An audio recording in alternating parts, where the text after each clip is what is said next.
আমরা এই ভিডিওটাতে আলোচনা করছি যে ইনকাম ট্যাক্স পেমেন্ট এবং জিএসটি পেমেন্ট দুটোকে যদি সাইমালটেনিয়াসলি এফেক্ট দিতে চাই তাহলে প্র্যাকটিক্যালি ব্যাপারটা কেমনভাবে ম্যানেজড হবে।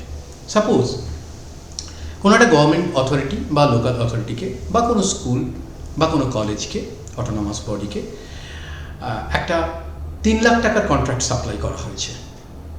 এবার যেহেতু তারা লোকাল অথরিটি বা গভর্নমেন্ট অথরিটি বা অটোনমাস বডি, তাদের জিএসটি টিডিএস করতে হবে এবং ইনকাম ট্যাক্স টিডিএসও অ্যাজ সাচ অ্যাপ্লিকেবল। তাহলে এই দুটো টিডিএসকে কেমনভাবে ম্যানেজ করা হবে? এক্ষেত্রে দেখতে পাচ্ছি যে একটা কন্ট্রাক্ট সাপ্লাই হয়েছে 3 লাখ টাকা, তার উপর জিএসটি আছে 18%, 54,000 টাকা জিএসটি, টোটাল ভ্যালু 3,54,000 টাকা। তো আমরা প্রথমেই ইনকাম ট্যাক্স জিএসটি, যেটা কমনলি আমরা জানি, সেটাকে আলোচনা করে নিলাম। যে আমরা ধরে নিলাম কোনো ইন্ডিভিজুয়াল সাপ্লায়ার বা হিন্দু আনডিভাইডেড ফ্যামিলি সাপ্লায়ার এটাকে সাপ্লাই করেছে, তাহলে 1% টিডিএস হচ্ছে। 1% ইনকাম ট্যাক্স টিডিএস হওয়া মানে 3 লাখ টাকায় 3,000 টাকা, যেটার এফেক্টটা আমরা কোথায় পাবো? আর্লিয়ার 26A, এখন income tax act 2025 form number 168 certificate, যেটা আর্লিয়ার 16A ছিল, এখন যেটা ফর্ম নাম্বার 131 হয়েছে। এখানে তার এফেক্টটা পেয়ে যাবে। যে ডিডাক্ট করবে সে ডিডাক্ট করার পর টিডিএস রিটার্ন জমা করবে এবং টিডিএস রিটার্ন জমা করার পর টিডিএস পেমেন্ট করবে ও টিডিএস রিটার্ন জমা করবে।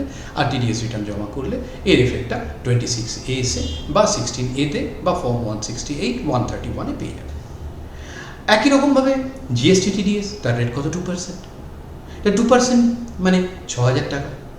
সেটাও তাহলে যারা অথরিটি, যাকে রিসিভার অর্থাৎ যারা সাপ্লাইটা নিয়েছে, তারা জিএসটি টিডিএসটাও করবে 6,000 টাকা।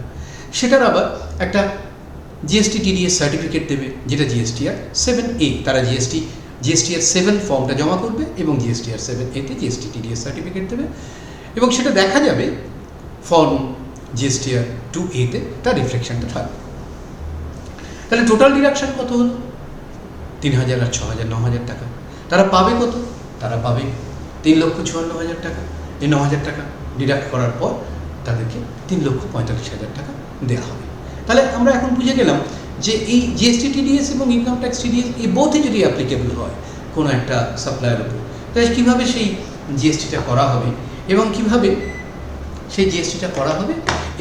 কীভাবে সেই জিএসটিটা ডিডাকশন হওয়ার পর তাকে পেমেন্টটা দেওয়া হবে।